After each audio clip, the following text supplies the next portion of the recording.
It was on Friday night, and I took my secretary that's from work, and we was all out there drinking. We got tore down. I'm talking about.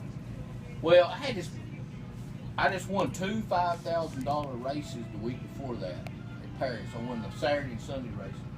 Well, first thing I did when I rolled in the gate, that's when Stephen Hughes was on the road. And the guy that's running the track, that used to run the motorplex, and ended up dying from cancer. What's that guy's name? Moore. He told me, he said, the baddest racer here is Stephen Hughes. His trailer was already parked there and all that shit. I said, well, where? He was telling me all about how good he was. I said, well, I don't know about him. Okay.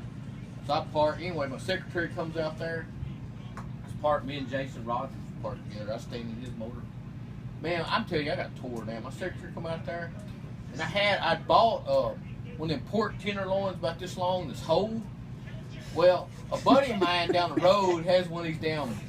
He cuts up a lot of meat. He said, man, just take this knife. It's like $1,000 for 3 of these knives. They're real sharp. Anyway, I was cutting that down pork tenderloin, and I cut the end of this finger off right there when I was cutting it because I wasn't paying attention. I went. You hadn't had anything to drink either at that No, I was plastered. Anyway, I cut it off. It's bleeding. I taped it all up. Put this tape on there. It's bleeding bad. We just kept drinking, and well, the next day it's like $10,000 is when they run Super 10s is what they called it. And this is on Friday. Well, we go up there and start racing. And I was in my white car, it was red then. And Is that the one you crashed into the wall? Yeah.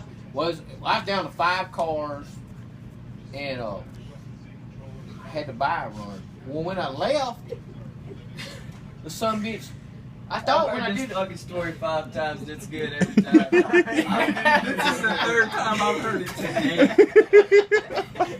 Anyway, when I left, I still want to hear it. Something felt weird when I did the burnout. What happened when I staged the car when it left? I'm telling that bitch headed right for the wall, ran me right into the wall. I was on a buy run.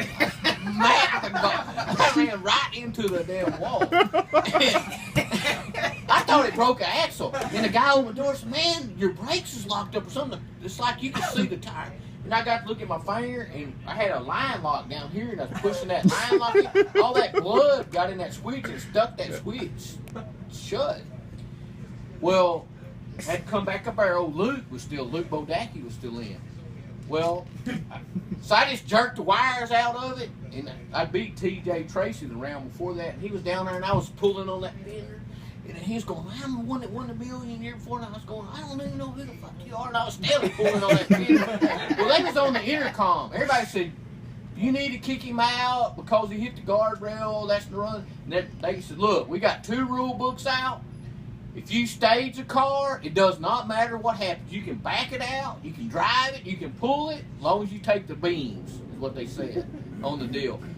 And so anyway, I'm jerking on that fender, and I got it all out, got it away from them because it crashed in the Straight up NASCAR, right? steel fender, busted a bumper. I jerked it off. And my father-in-law, he showed up too. He said, what are you gonna do? I said, I'll just do one of them dry burnouts. I was running the throttle stop. And I did a burn. I had to run Luke, and he goes up there, and I guess he thinks I'm fucked up or something. So he puts like some numbers in his box. What he told me later on. Well, he's 35 on 3. I'm 007 dead 3 on him. He's out of there. He was pissed. He's going. Fucking crashes on the tire of 5 cars and then wins the race. No shit, he thought you were fucked up. Yeah.